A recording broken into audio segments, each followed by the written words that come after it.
The core technology behind Bitcoin is blockchain. Blockchain is disrupting a number of industries: real estate, financial services, and media. Media is, for the most part, a very insider game. It can be fascinating to those who work in the media, but for the most part, the comings and goings are fairly boring, except when blockchain is introduced. Why? Because blockchain has to do with trust, or a lack of trust. It allows two parties that may not know each other to exchange goods, services, or intellectual property without contracts, handshakes, or anything else that would enforce a contract. That's because the encryption that blockchain is built on is incredibly powerful. For Tech Republic and ZDNet, my name is Dan Patterson, and today we have the publisher of Futurism about how blockchain is disrupting the publishing industry. So, James Dell, thanks for coming into the studio today. We should say Futurism is probably in some way or another a competitor of ours, but today we're talking about the technology that you guys cover. So when I think blockchain, I don't really think about maybe the New York Times or CNET or Tech Republic. Why and how is the blockchain been introduced into media publishing technology? So to be clear, it hasn't yet. And like all new technologies, I think you wind up looking at kind of the obvious verticals or industries that get disrupted first. If you think about the kind of people who are coding on the blockchain, you need to have a good understanding, obviously, of kind of technology and contracts and things like that. And also because of the nature of Bitcoin, you also need to have a good understanding of finance. And so a lot of the uses we're seeing right now make a ton of sense for, disrupting the financial industries, loans, contracts, things like that.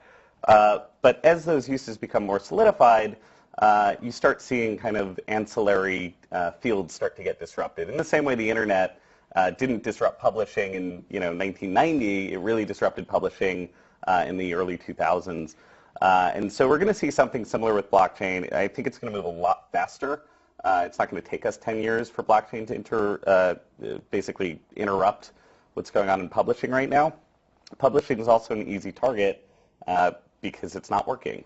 The advertising models that powered most digital publishing for years has now kind of all been siphoned away into Facebook and Google. And so publishers are now left trying to figure out how to build a model that both makes money but also does what media is really supposed to do, which is serve the public good.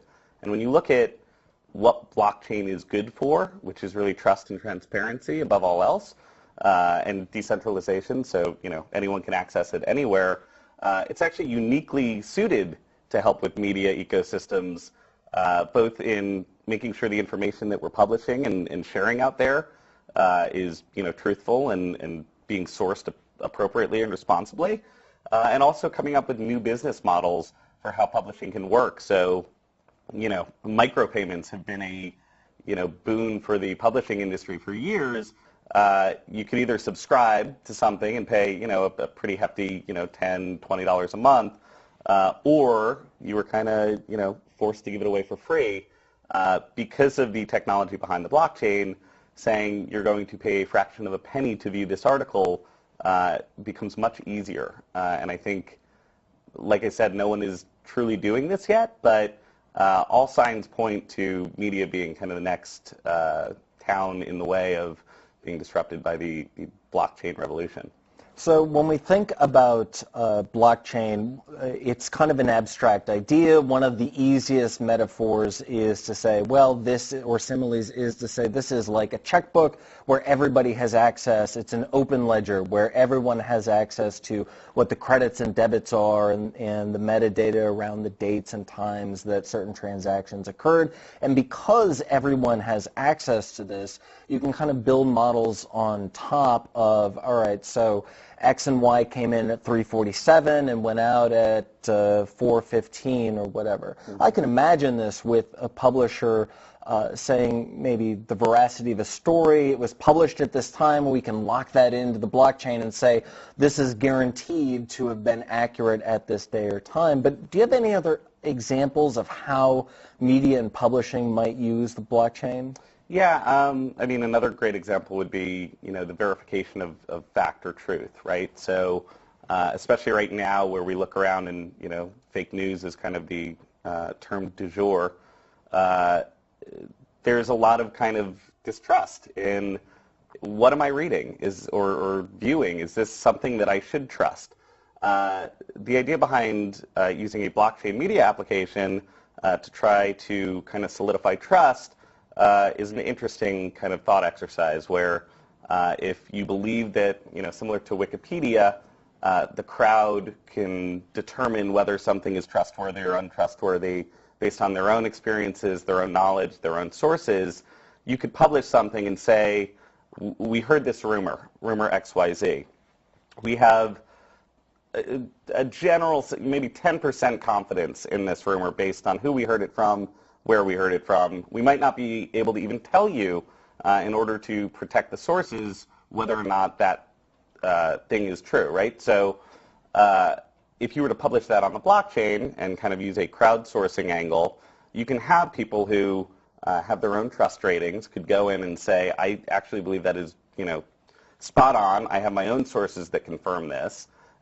So therefore, that 10% number now goes up to 20% or 30% or 50%. Likewise, if someone is publishing something untrue and they have a history as kind of cataloged in the blockchain of publishing things that are untrue, then you can have kind of a reverse effect where even though it may sound like fact, if enough people say, if enough trustworthy people who have been right multiple times in the past come in and say, this is complete and total bullshit, that can kind of almost use the smart contract to verify the information that you're reading.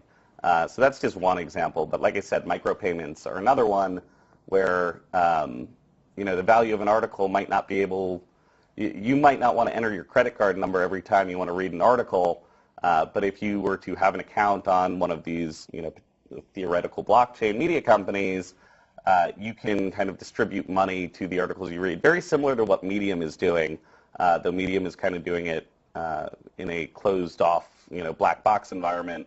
This would be a much more public-facing ledger. So you know that the money that you're giving to a publication is going to the person who's creating that content.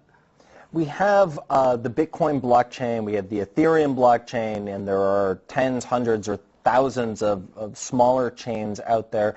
But do we have a standard chain that publishers are, if they're not using now, at least have settled on to say this is what we'd like to use as a documentation engine? We are so far from that point. And by so far, I mean, far in tech terms. We are probably, a year or two away from that becoming something that we can even discuss.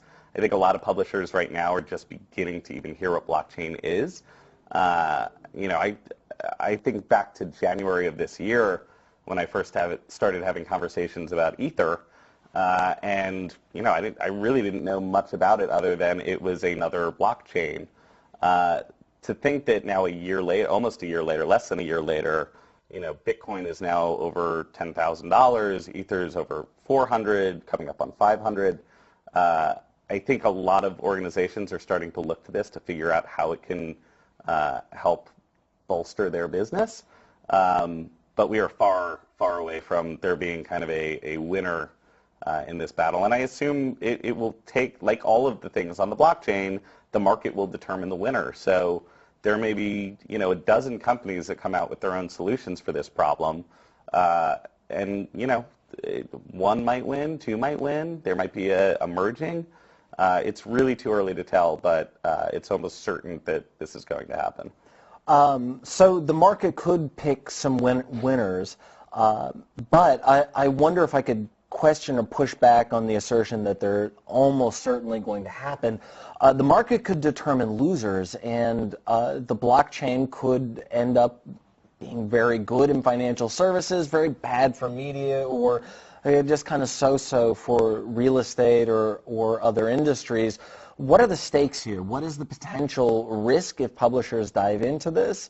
Obviously, it's a low-margin business, and there's not a lot of room for error. So if publishers dive into the blockchain, is there a risk of this not paying off, and could that risk have serious implications? Yeah, there's always a risk for being an early adopter, for sure. and placing a bet on the wrong horse could really hurt, especially if your competitors are moving ahead of you. That being said, I think the biggest risk facing publishers is it's almost it's a holistic risk for publishers, right? They need to do something. Their model is fundamentally broken right now. They're being consolidated at an alarming clip. Most publishers that I know are not having a profitable year because of their advertising revenue dips. And because of that, they run the risk, if they don't kind of adapt and change with new technology and try new things and really give it a go, there is a very real possibility that they get left behind, and either their competitors who do adapt wind up light years ahead, or the other option where publishers you've never heard of take advantage of this opportunity and all of a sudden become more trusted than some of the establishments. James Dell, publisher of Futurism. I certainly look forward to the day where all the words that come out of my mouth are logged to the blockchain. I wonder where and how should we start exploring this idea for media and for publishing entities to use the blockchain? Where can we learn more about this? Well, research obviously is important, right? So Google it. Get on your Google bot. Futurism covers this stuff every day, but every single day I feel like I read another Medium article or another. Even the establishment players are starting to cover this now. Bloomberg and CNBC are reporting on this stuff more and more. I think the important thing to know is there's a lot of hype out there when it comes to the blockchain. There's a lot of speculation, and it's important, if you are in a position to think about these problems, to kind of try to figure out the signal from the noise. It is a long game. The blockchain revolution, like the internet, has not matured even in the slightest yet. And so the information we have right now is not the best information. It's not complete information, but it is information nonetheless. And publishers and technologists who are interested in trying to figure these problems out should actively be throwing their voice into this. Reddit is a great community to kind of get like a primer on blockchain things. There are companies out there like Consensus that have summits. Like I was just at the Ethereal Summit.